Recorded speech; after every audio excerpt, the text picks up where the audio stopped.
Salam əziz izləyicilər. Bugün Bakıda 11-ci Beynəlxalq Kitab sərgisi açılıb. Deməli, Expo mərkəzində sayca 11-ci qeyd elədiyim kimi sərgidir.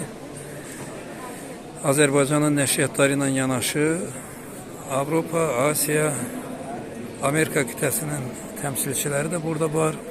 Stendlərdə ayrıca bir bölümdə, mən ondan ayrıca bir süjet eləmişəm.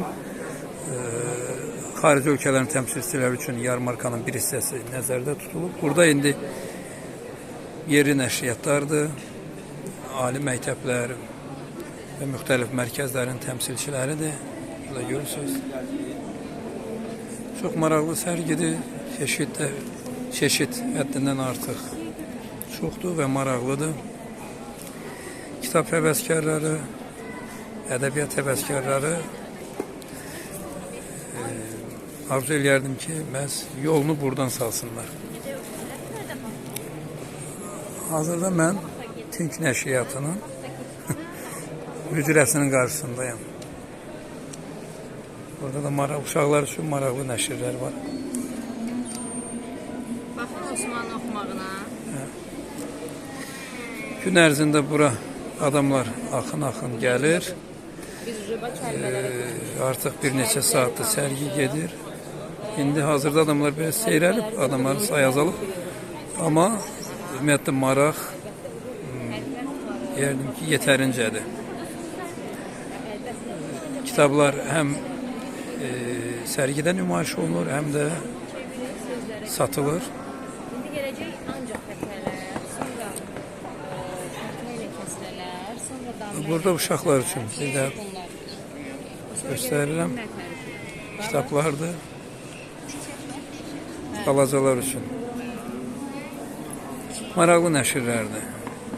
Yeri gəlmişkən mən bugün sərgidə bir neçə yerli nəşriyyatları gördüm. Uşaqların auditoriyasını düşünən və maraqlı kitablar ərsəyə gətirən naşirlər var. Bu da adamı fərəhləndirir. Kitab işinin təşviqi elə düşünürəm ki, həm də uşaqlara ayrılan o diqqətdən başlayır. Azərbaycanın ilk dövlət təsisatı nəşriyyatı olan Azər Nəşrin hücrəsidir bura.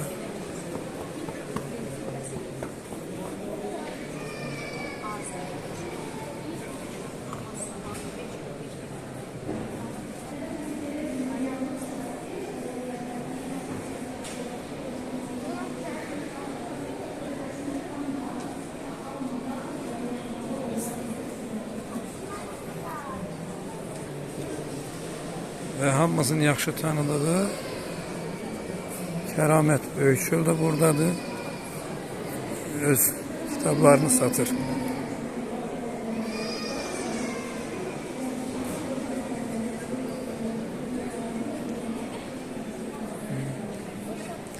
Parlaq nəşriyyatı.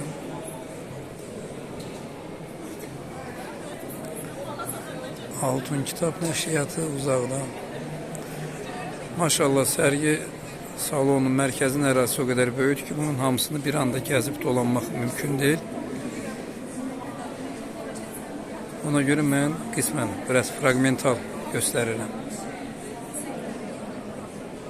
İmkan daxilində başqa süjetlərdə ya da sərgi ilə tanış ola biləcək.